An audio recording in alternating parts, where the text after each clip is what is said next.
¿Alguna vez han sentido ese impulso de entrar a un lugar abandonado solo porque sí? Esa curiosidad que te dice que no pasa nada, que es solo un edificio viejo y que regresas en una hora. Yo pensaba igual hasta que conocí la historia de Damián, un morro de 23 años que se dedicaba a explorar ruinas y publicar sus aventuras en redes. Lo que él no sabía es que su último video sería encontrado 3 semanas después de su desaparición, y lo que grabó esa noche cambió para siempre mi forma de ver estos lugares. Damián era de los que iban solos a todas partes, porque decía que así tenía más libertad para grabar y explorar a su ritmo. No le avisaba a nadie dónde iba exactamente, solo publicaba las fotos después de salir, nunca antes. Esa noche de octubre decidió meterse al Sanatorio San Rafael, un hospital psiquiátrico clausurado desde los años 80 que está en las afueras de la ciudad. El edificio tiene fama. Todos en el barrio saben que ahí pasaron cosas muy oscuras. Pero Damián nunca investigó nada de eso. Para él era solo otro lugar abandonado, una locación perfecta para su contenido. Y eso fue su primer error fatal. El video empieza normal, con Damián entrando por una ventana rota en la planta baja. Se ve entusiasmado, hace chistes sobre el olor a humedad y muestra las paredes llenas de grafiti. Lo que llama la atención es que menciona que son las 8 de la noche y que quiere capturar el lugar con la luz natural del atardecer, antes de que oscurezca por completo. Camina por pasillos estrechos. Sus pasos resuenan en el silencio espeso del sanatorio, y cada tanto se detiene a grabar habitaciones vacías con camas oxidadas y sillas de ruedas volcadas. Todo parece una exploración común hasta que llega al segundo piso y encuentra algo que lo deja helado. En una de las salas hay escritos en las paredes, pero no grafiti común. Son nombres, decenas de nombres, escritos con lo que parece carbón o algo quemado, todos acompañados de fechas. Damián se acerca y lee algunos en voz alta. Todos corresponden a pacientes que murieron en el sanatorio entre 1975 y 1982. Lo inquietante es que debajo de cada nombre hay una frase repetida: «No nos fuimos». Damián intenta bromear diciendo que probablemente es una broma de otros exploradores, pero su voz ya no suena tan segura. Se nota que empieza a sentirse incómodo. Mira hacia atrás varias veces, como si esperara ver algo. Ahí es donde el video toma un giro que te pone la piel chinita. Damián decide subir al tercer piso, el ala de tratamientos intensivos, donde, según los registros que nunca consultó, se realizaban procedimientos experimentales sin consentimiento. La escalera cruje bajo su peso, el sonido es seco y agudo, y cuando llega arriba hay un silencio distinto. No es solo ausencia de ruido, es un silencio que pesa, que te hace sentir observado. Damián lo menciona en el video. Dice textualmente que siente como si el aire fuera más denso, más difícil de respirar. Encuentra una puerta entreabierta con un letrero descolorido que dice «Sala de observación», y contra todo instinto la empuja para entrar. La habitación está casi vacía, excepto por una silla de metal en el centro y una ventana tapiada con tablones de madera podrida. Damián enfoca su cámara hacia la silla y se da cuenta de que hay algo tallado en el respaldo, símbolos que no reconoce y una fecha: octubre 27, la misma fecha de ese día. En el video se escucha su respiración acelerarse. Murmura que es solo coincidencia, que tiene que ser coincidencia. Pero entonces sucede algo que hace que todo cambie. Desde algún lugar del edificio, tal vez del piso de abajo o tal vez de más cerca, se escucha una voz que llama su nombre. No es un grito, es un susurro arrastrado que resuena por los pasillos vacíos. Damián se queda paralizado. La cámara tiembla en su mano. Pregunta si hay alguien ahí. Su voz se quiebra un poco, y el silencio que sigue es peor que cualquier respuesta. Después de unos segundos eternos, decide que es momento de irse. Gira hacia la puerta, pero ésta se cierra de golpe frente a él. El sonido es brutal, como un portazo que retumba en todo el edificio. Damián intenta abrirla, jala la manija con fuerza, mientras murmura palabras que no se entienden bien. Pero la puerta no se mueve ni un milímetro. El video dura 42 minutos en total, y los últimos 15 son una pesadilla. Damián intenta todas las salidas de la habitación, golpea la ventana tapiada hasta lastimarse las manos, grita pidiendo ayuda, sabiendo que nadie puede escucharlo. La cámara cae al suelo en un momento, y desde ese ángulo se ve algo que él no alcanza a notar. En el reflejo de un vidrio roto sobre la pared hay una silueta parada detrás de él, delgada y encorvada, pero cuando la cámara enfoca directamente, no hay nada. Damián sigue intentando salir, cada vez más desesperado, y entonces la batería de su cámara empieza a morir. Las últimas imágenes son borrosas, oscuras, y lo último que se escucha es a Damián rogando, suplicando que lo dejen ir. Encontraron la cámara 3 semanas después, dentro de la sala de observación, sobre la silla de metal. La puerta estaba abierta. No había señales de forcejeo, ni de que alguien hubiera estado atrapado ahí. De Damián nunca se supo nada, como si simplemente se hubiera desvanecido dentro de esos muros. Su familia publicó el video, esperando que alguien tuviera información, pero lo único que generó fue miedo. Nadie quiere entrar ya a ese sanatorio, y los pocos que lo han hecho dicen que en el 3er piso se escuchan golpes constantes desde adentro de la sala de observación. La puerta siempre está cerrada. Esta historia me marcó, porque Damián hizo todo mal. Se fue solo sin decirle a nadie dónde estaría exactamente. No investigó qué demonios había pasado en ese lugar. Y entró confiado pensando que el único peligro eran pisos inestables o vidrios rotos. Si hubiera sabido la historia del sanatorio, si alguien hubiera estado esperándolo afuera, si simplemente hubiera avisado su ubicación exacta, tal vez estaría vivo. Pero no lo hizo, y ahora es solo un nombre más en las paredes de San Rafael. Cuando explores lugares abandonados, recuerda esto.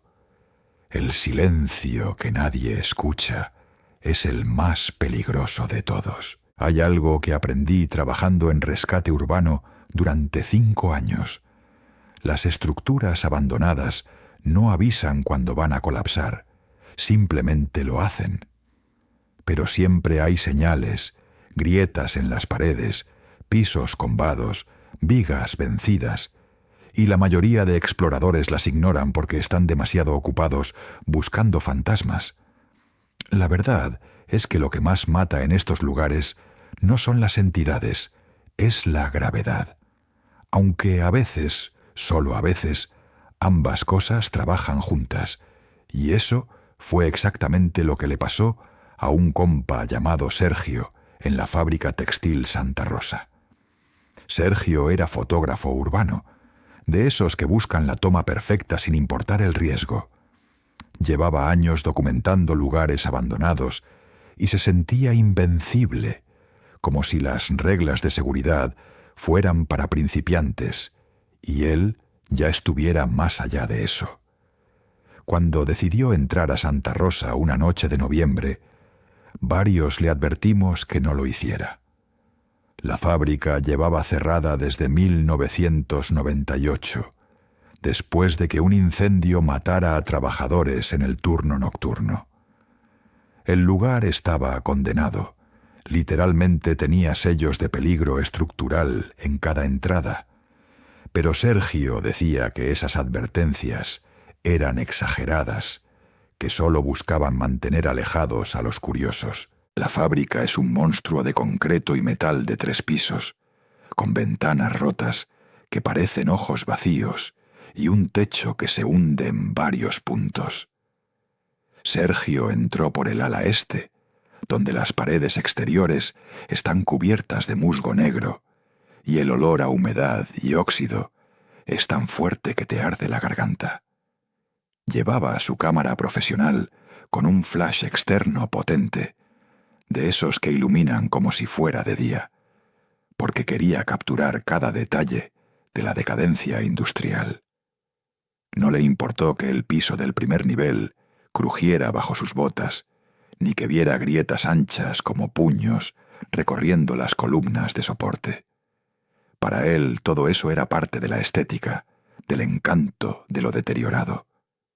Subió al segundo piso por una escalera metálica que estaba oxidada hasta el punto de tener agujeros en algunos escalones. Cada paso sonaba como si fuera a ceder, pero Sergio siguió adelante porque había visto en sus planos que en ese nivel estaban las antiguas líneas de producción, con las máquinas de tejer todavía en su lugar. Cuando llegó arriba, el panorama era surreal. Docenas de telares gigantes cubiertos de polvo y telarañas, algunos volcados, otros todavía en posición, como si esperaran que alguien los encendiera. El piso era de madera industrial, esa madera gruesa que se supone que aguanta toneladas, pero después de 25 años de abandono y filtraciones de agua, estaba completamente podrida en varias secciones. Sergio empezó a disparar fotos con su flash a máxima potencia, y cada destello iluminaba la fábrica entera como relámpagos artificiales. No se dio cuenta de algo importante, o tal vez sí, pero decidió ignorarlo. Cada vez que el flash se disparaba, las sombras en las esquinas parecían moverse, contraerse, como si algo se replegara ante la luz. Había algo en esas sombras que no era natural, algo denso y consciente, y el flash no solo las revelaba, sino que las molestaba. Sergio siguió tomando fotos, caminando entre las máquinas sin prestar atención al hecho de que el piso bajo sus pies se hundía ligeramente con cada paso, haciendo un sonido de madera crujiente que cualquiera con experiencia habría reconocido como advertencia de colapso inminente. Fue cuando intentó capturar una toma desde el centro de la sala que todo cambió. Sergio se paró sobre una sección del piso que ya estaba visiblemente combada. Se veía a simple vista que la madera estaba vencida, pero él estaba concentrado en el ángulo perfecto. Disparó el flash y en ese momento 2 cosas pasaron simultáneamente. Primero, en la fotografía que después encontraron en su cámara, se ve claramente una figura alta y delgada, parada junto a uno de los telares, mirando directamente hacia él con algo que no eran ojos, sino agujeros negros.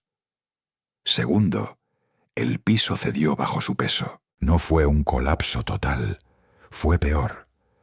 La madera se rompió en una sección de aproximadamente 2 metros cuadrados, y Sergio cayó hasta la mitad, quedando atrapado con el torso arriba y las piernas colgando hacia el primer piso. Las astillas de madera le cortaron los costados y los brazos, pero lo que realmente lo aterrorizó fue lo que vio abajo. En el primer piso, directamente debajo de él, había algo moviéndose en la oscuridad. No era una sombra común, era algo sólido que se arrastraba entre los escombros, emitiendo un sonido rasposo como metal contra concreto. Sergio intentó impulsarse hacia arriba, pero cada movimiento hacía que más madera crujiera y cediera.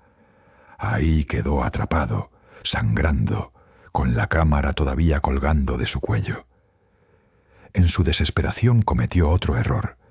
Encendió su linterna frontal a máxima potencia para ver qué había abajo. y la criatura, o presencia o lo que fuera, reaccionó inmediatamente. Se escuchó un aullido que no era humano ni animal. Era algo intermedio y profundo, que hizo vibrar las vigas de metal.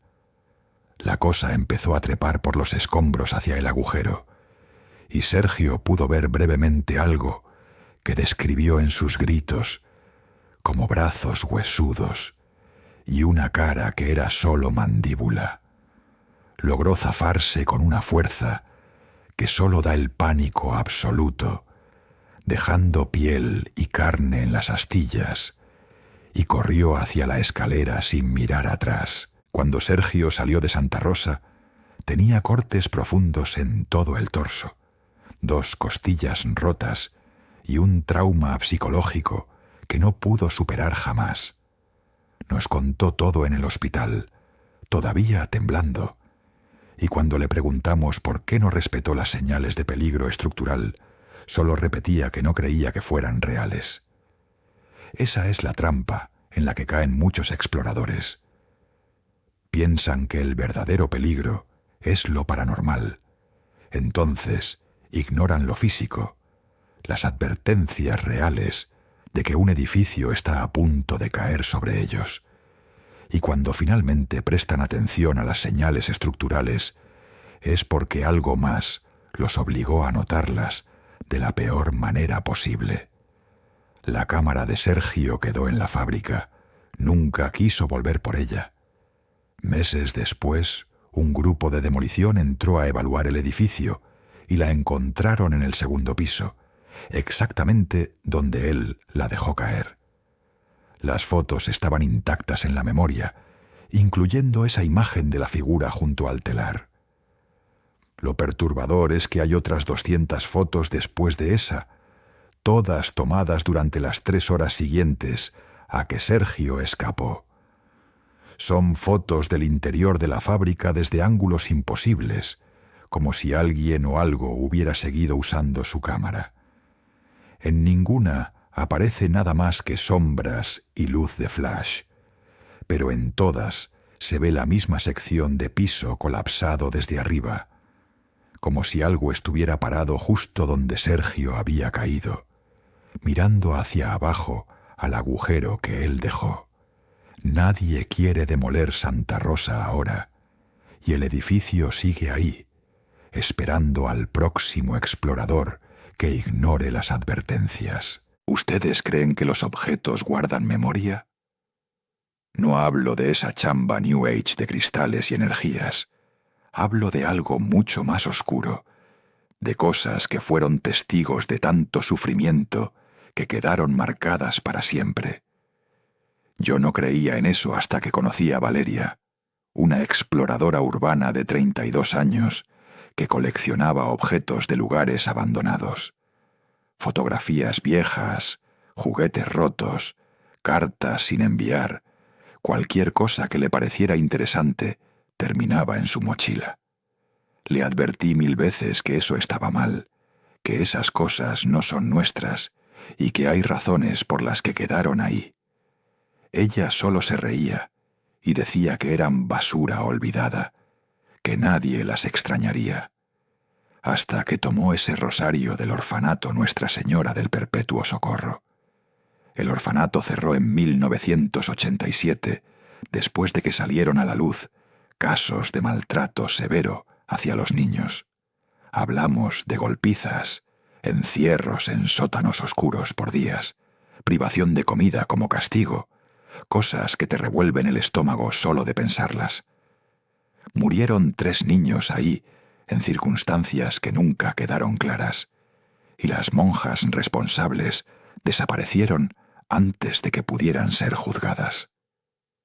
El edificio quedó abandonado con todo adentro, desde las camas de metal hasta los crucifijos en las paredes, como si todos hubieran huido de un día para otro. Valeria sabía todo esto. Había investigado la historia del lugar, porque eso sí lo hacía, pero nunca le importó lo suficiente como para respetar lo que encontraba ahí dentro. Entró un sábado por la tarde, sola como siempre, y recorrió las habitaciones documentando todo con su cámara. En el segundo piso encontró lo que había sido la capilla del orfanato, un espacio pequeño con bancas de madera carcomidas y un altar cubierto de polvo. Sobre el altar había un rosario de cuentas negras con un crucifijo de plata oxidada, y Valeria lo tomó sin pensarlo 2 veces. Me dijo después que le pareció hermoso, a pesar del deterioro, que sería perfecto para su colección de objetos religiosos abandonados. No rezó, no pidió permiso, ni siquiera tuvo ese pensamiento básico de que tal vez ese rosario había sido importante para alguien. Simplemente lo guardó en su bolsillo y siguió explorando como si nada. Las primeras 2 semanas no pasó nada fuera de lo común. Valeria colocó el rosario en una repisa de su sala, junto a otras cosas que había recolectado en exploraciones anteriores. Pero entonces empezaron los sueños. Y cuando digo sueños, me refiero a pesadillas tan vívidas que ella despertaba gritando. Soñaba que estaba encerrada en un cuarto oscuro y frío, tan pequeño que no podía estirar los brazos, y escuchaba voces de niños llorando al otro lado de la pared. En el sueño, ella también era una niña, no más de 8 o 9 años, y sabía que había hecho algo malo, aunque no recordaba qué. Una voz de mujer rezaba el rosario afuera del cuarto, pero las oraciones sonaban como maldiciones. Cada Ave María era una condena. Valeria intentó ignorar los sueños, tomó pastillas para dormir y hasta fue con un terapeuta que le dijo que probablemente era estrés postraumático de todas las cosas perturbadoras que había visto en sus exploraciones. Pero los sueños no pararon, se hicieron más intensos y específicos. Empezó a soñar con nombres de niños que gritaban pidiendo ayuda, y cuando despertaba los recordaba todos. Por curiosidad, buscó esos nombres en Internet y se le heló la sangre.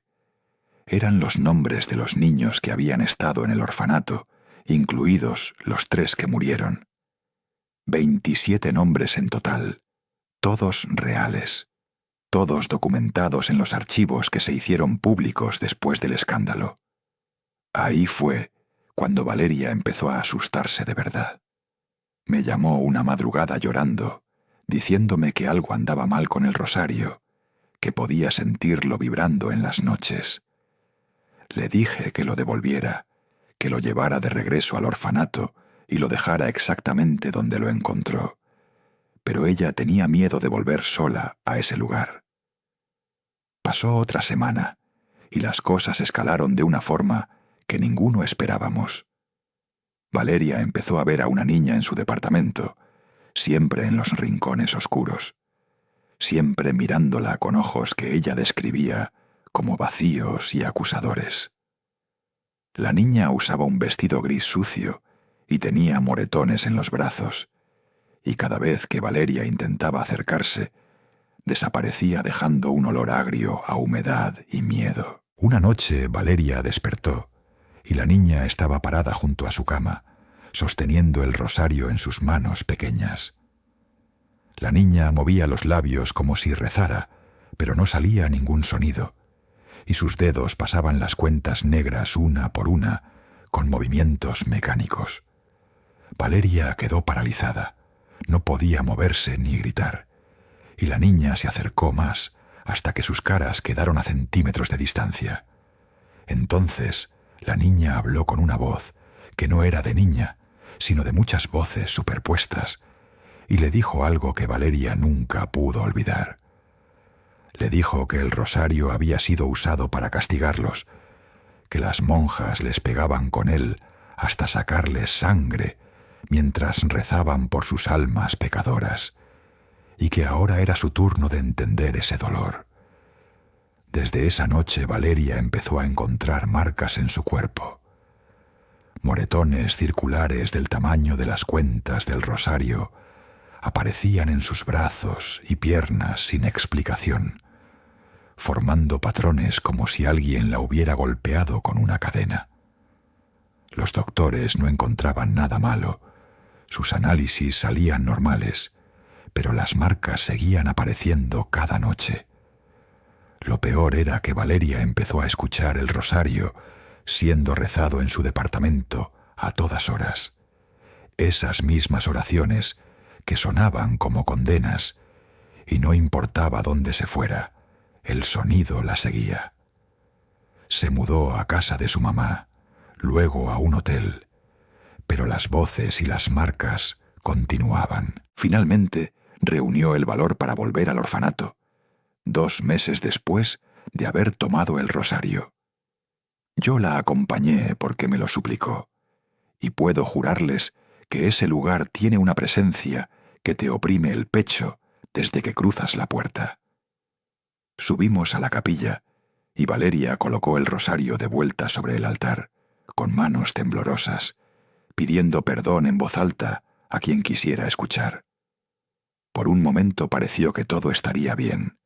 El aire se sintió más ligero y el silencio fue menos opresivo. Pero cuando íbamos saliendo, Valeria volteó hacia atrás y vio a todos los niños parados en las bancas, 27 figuras pequeñas, mirándola con expresiones que mezclaban perdón y advertencia. Han pasado 6 meses desde entonces.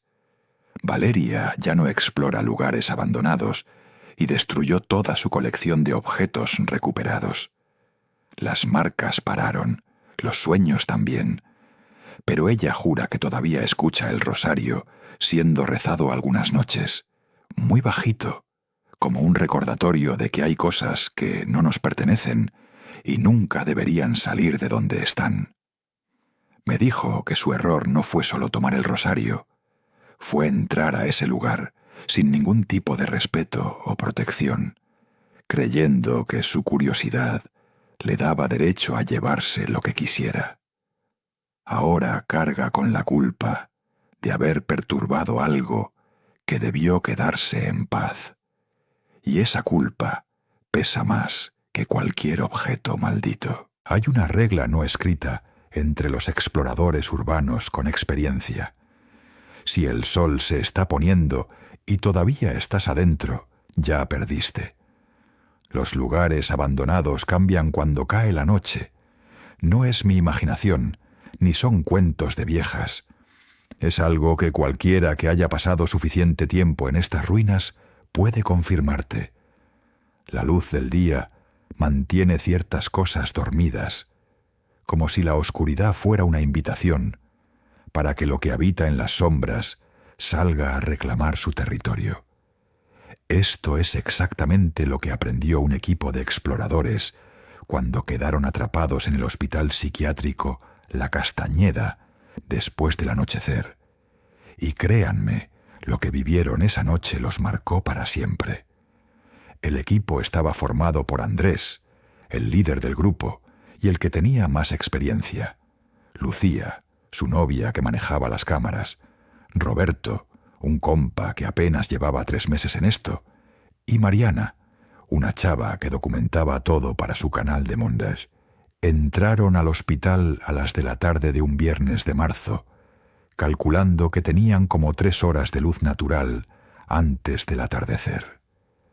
El plan era simple: grabar material en el ala este, la sección de cuidados intensivos, y salir antes de las 7.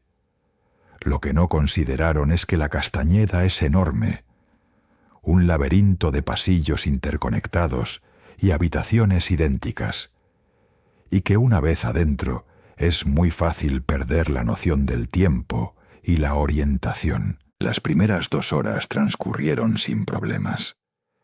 Encontraron salas con camas de metal todavía en fila, paredes con pintura descascarada que revelaba capas de diferentes colores, y ese olor característico de los hospitales viejos mezclado con humedad y abandono. Roberto se sentía incómodo desde el principio. Decía que el lugar tenía una vibra pesada, pero los demás lo tranquilizaron, diciéndole que era normal sentirse así en sitios con tanta historia de sufrimiento.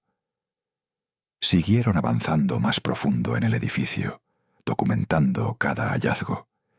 Y cuando Andrés revisó su reloj, ya eran las 6:30. El sol se estaba poniendo rápido y todavía estaban en el tercer piso del ala este. Decidieron regresar por el mismo camino que habían usado para entrar, pero ahí empezó el problema. Los pasillos que recordaban haber recorrido ya no se veían iguales con la luz del atardecer, filtrándose por las ventanas rotas. Las sombras se alargaban de formas extrañas y los números de las habitaciones parecían estar en desorden, como si el edificio se hubiera reorganizado mientras ellos exploraban. Mariana sugirió que tal vez habían dado vuelta en el lugar equivocado y propuso intentar otra ruta, pero cada pasillo que tomaban los llevaba a callejones sin salida o escaleras bloqueadas con escombros. Para cuando se dieron cuenta de que estaban genuinamente perdidos, ya había oscurecido por completo. Ahí fue cuando el hospital empezó a cambiar. No fue algo gradual.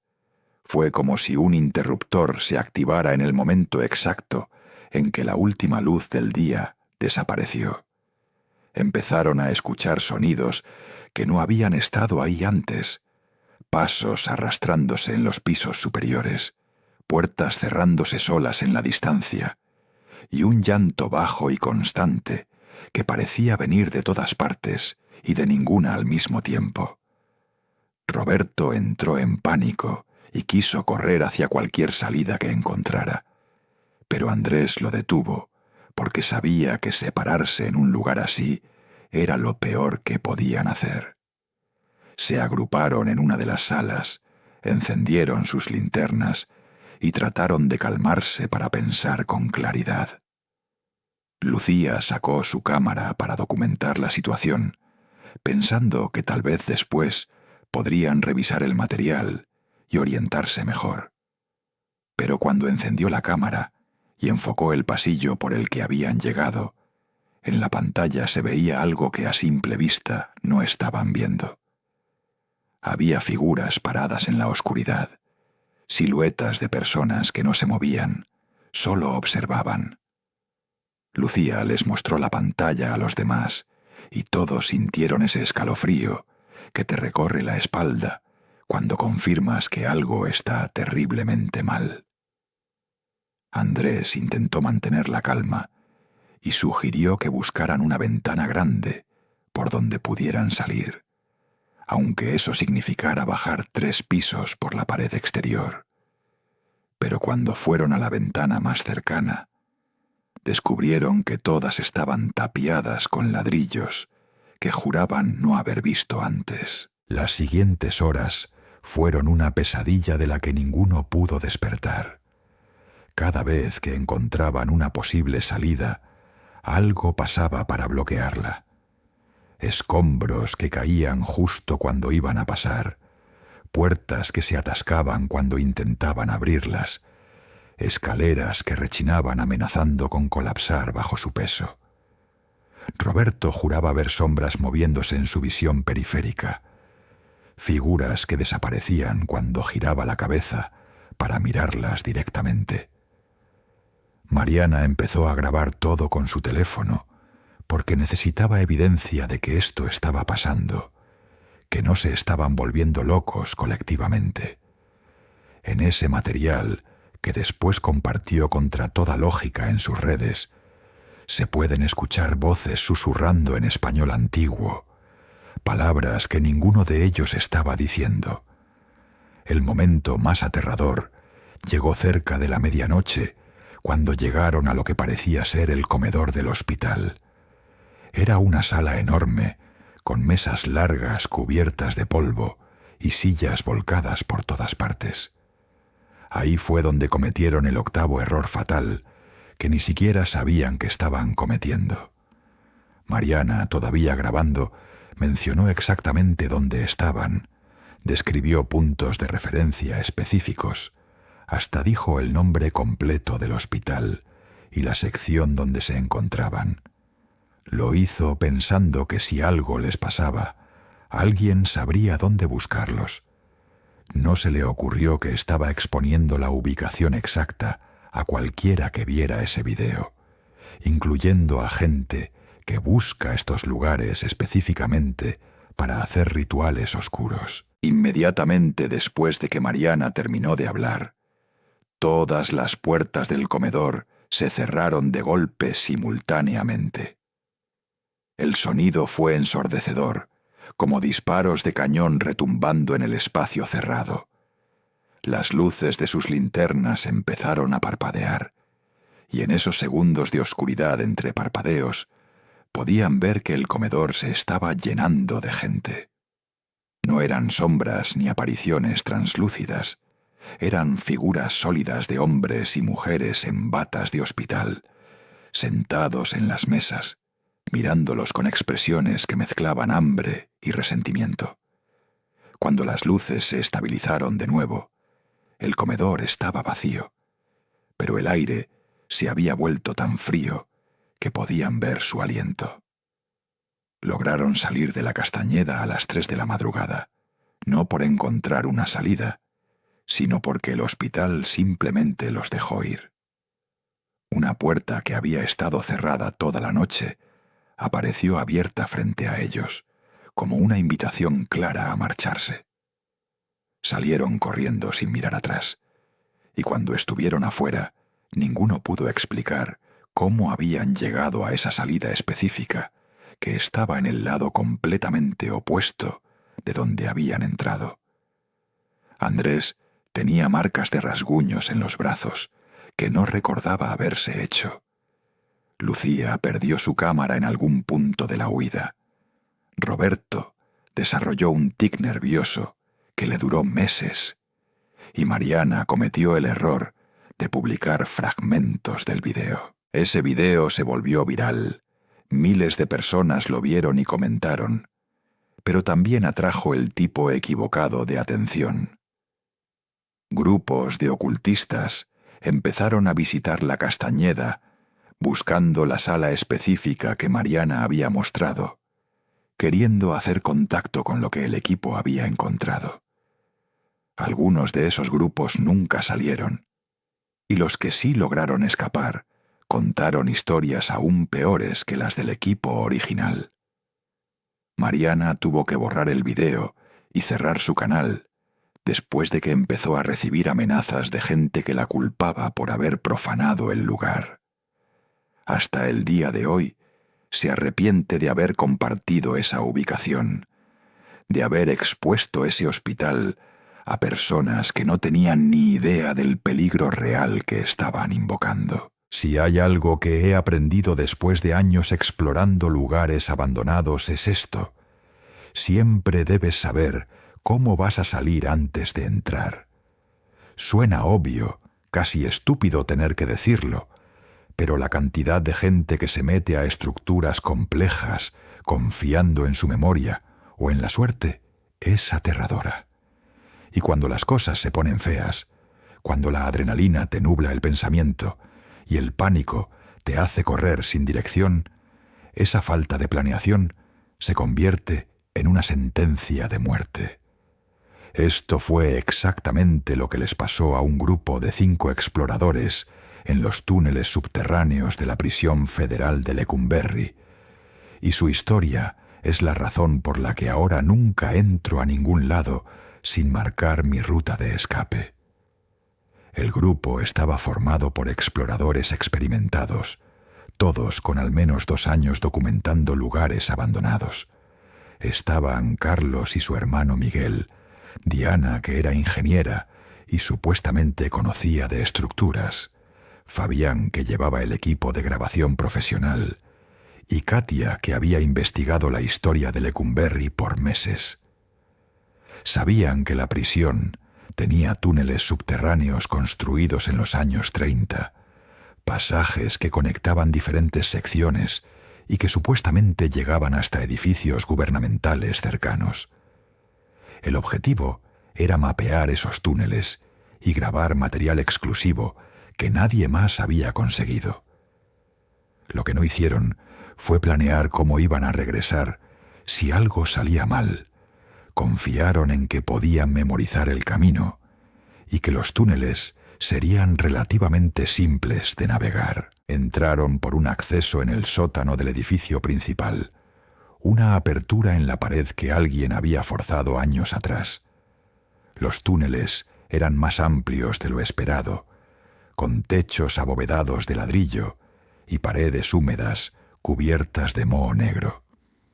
El aire era denso y difícil de respirar, con ese olor característico a tierra mojada y algo más, algo rancio que ninguno pudo identificar. Avanzaron con confianza, marcando ocasionalmente las paredes con tiza, pero las marcas eran esporádicas y sin un sistema claro. Carlos lideraba con un mapa antiguo que Katia había conseguido, pero ese mapa databa de 1942 y no reflejaba las modificaciones ni los colapsos que los túneles habían sufrido en las siguientes 8 décadas. Después de 2 horas de exploración, llegaron a una sección que no aparecía en el mapa, una red de túneles más estrechos que se ramificaban en múltiples direcciones. Ahí fue donde cometieron el error que selló su destino. Decidieron dividirse en 2 grupos para cubrir más terreno. Carlos, Miguel y Diana tomaron el túnel de la izquierda, mientras Fabián y Katia exploraron el de la derecha, acordando reunirse en 30 minutos. Ninguno consideró que sus radios de comunicación no funcionarían bajo tierra, ni que separarse en un laberinto sin señalización clara era básicamente garantizar que no volverían a encontrarse. Cuando pasó la media hora y ningún grupo encontró al otro, el pánico empezó a instalarse. El grupo de Carlos intentó regresar por donde habían venido, pero cada túnel se veía igual, y las pocas marcas de tiza que habían dejado ya no estaban visibles, como si alguien las hubiera borrado deliberadamente. Caminaron en círculos durante horas.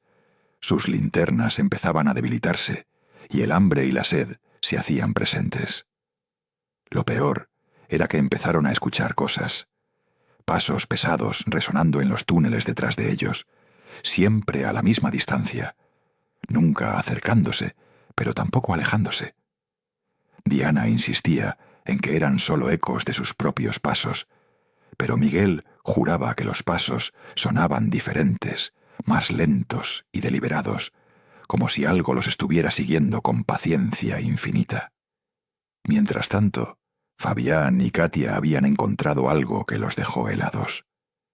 En una sección profunda de los túneles había celdas, pequeñas jaulas de metal oxidado empotradas en las paredes, cada una del tamaño justo para que una persona pudiera estar de pie, pero no sentarse.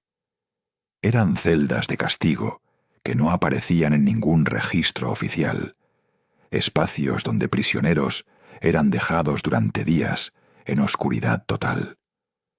Algunas todavía tenían cadenas colgando de las paredes y marcas de uñas arañando el metal. Katia empezó a grabar con su teléfono, porque esto era evidencia histórica importante, pero Fabián solo quería salir de ahí. Intentaron regresar por el túnel que habían usado, pero este terminaba en un muro de escombros que juraban no haber visto al pasar. Estaban atrapados. Lo que sucedió después es algo que ninguno de los 5 pudo explicar coherentemente. Carlos, Miguel y Diana reportaron que en algún momento de la madrugada, cuando sus linternas ya casi no alumbraban, vieron a un hombre parado al final de un túnel. No era una sombra ni una aparición transparente. Era un hombre sólido, usando un uniforme de guardia de prisión, viejo y manchado. El hombre no dijo nada, solo los miraba con una sonrisa que Diana describió como la cosa más perturbadora que había visto en su vida. Cuando intentaron acercarse o alejarse, el hombre desapareció, pero los pasos que los habían estado siguiendo se volvieron más rápidos, más insistentes, como si ahora lo que sea que los perseguía supiera exactamente dónde estaban. Fabián y Katia tuvieron su propio encuentro. Mientras buscaban desesperadamente otra salida, llegaron a una sala grande con una mesa en el centro y sillas alrededor. Sobre la mesa había herramientas oxidadas que parecían instrumentos de tortura, y en las paredes había fotografías clavadas con cuchillos, fotografías de prisioneros que habían estado en Lecumberri. Lo macabro era que algunas de esas fotografías mostraban a los mismos prisioneros después de muertos, ejecutados o suicidados. Nadie podía saberlo. Katia sintió que algo tocaba su hombro, y cuando volteó no había nadie, pero podía sentir el peso de una mano sobre ella, dedos que se clavaban en su piel a través de la ropa. Fabián la jaló y corrieron sin rumbo fijo, solo queriendo alejarse de esa sala maldita. Los encontraron 36 horas después. Un equipo de rescate entró a los túneles después de que los familiares reportaran su desaparición, siguiendo un protocolo de búsqueda sistemático que, irónicamente, el grupo debió haber usado desde el principio. Los 5 estaban en diferentes secciones de los túneles, completamente desorientados, deshidratados y en estado de shock. Miguel tenía marcas de arañazos en la espalda que no recordaba haberse hecho. Diana había perdido la voz de tanto gritar, y Katia no soltaba a Fabián porque decía que si lo hacía, la cosa que los perseguía los separaría de nuevo. Carlos era el único que podía hablar coherentemente, y lo primero que dijo fue que nunca debieron entrar sin un plan de salida real. Ahora sí, después de todo lo que les he contado, déjenme compartirles el checklist definitivo para explorar lugares abandonados sin terminar como una historia de terror más. Primero, nunca vayan solos, siempre en grupo de mínimo 3 personas, y asegúrense de que alguien fuera del grupo sepa exactamente dónde están y cuándo deben regresar. Segundo, investiguen la historia completa del lugar antes de entrar, no solo los datos turísticos, sino los eventos traumáticos, las muertes, los escándalos, porque esos lugares cargan energías que necesitan ser respetadas.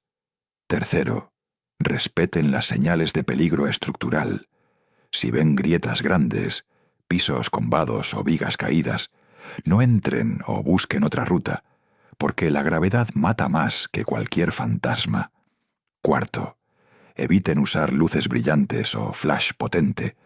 Una linterna frontal con luz roja es suficiente y no atrae atención indeseada, ni de vivos ni de muertos. Quinto, nunca toquen objetos personales, fotografías, juguetes, ropa, nada que haya pertenecido a alguien, porque esas cosas están conectadas a energías que no queremos llevar a casa.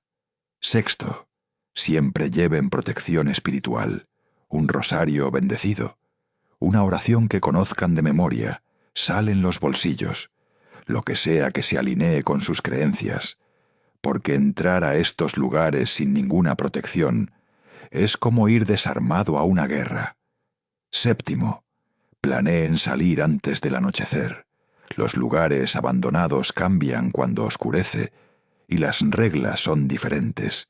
Si por alguna razón quedan atrapados después de la puesta del sol, quédense juntos y esperen a que amanezca sin moverse demasiado. Octavo, nunca documenten ni compartan ubicaciones exactas de estos lugares. Protejan estos sitios de vándalos y de gente que busca invocar cosas oscuras. Y noveno, el más importante, antes de entrar a cualquier estructura compleja, marquen su ruta con un sistema claro, cinta reflectante cada 5 metros, flechas con pintura, lo que sea, y memoricen puntos de referencia únicos para poder regresar, aunque pierdan las marcas. Hay un 10º punto que no entra en la lista oficial, pero que quiero que graben en su mente. Confíen en su instinto. Si algo se siente mal, si su cuerpo les dice que se vayan, háganle caso. No importa qué tan lejos hayan llegado o qué tan buena sea la toma que quieren conseguir, ningún video vale más que su vida o su cordura. Los lugares abandonados no son estudios de filmación ni parques de diversiones. Son tumbas de momentos oscuros de la historia donde el sufrimiento dejó marcas permanentes. Respétenlos, protéjanse y tal vez, solo tal vez, regresen a casa con una historia que contar en lugar de convertirse en la historia que otros contarán sobre ustedes.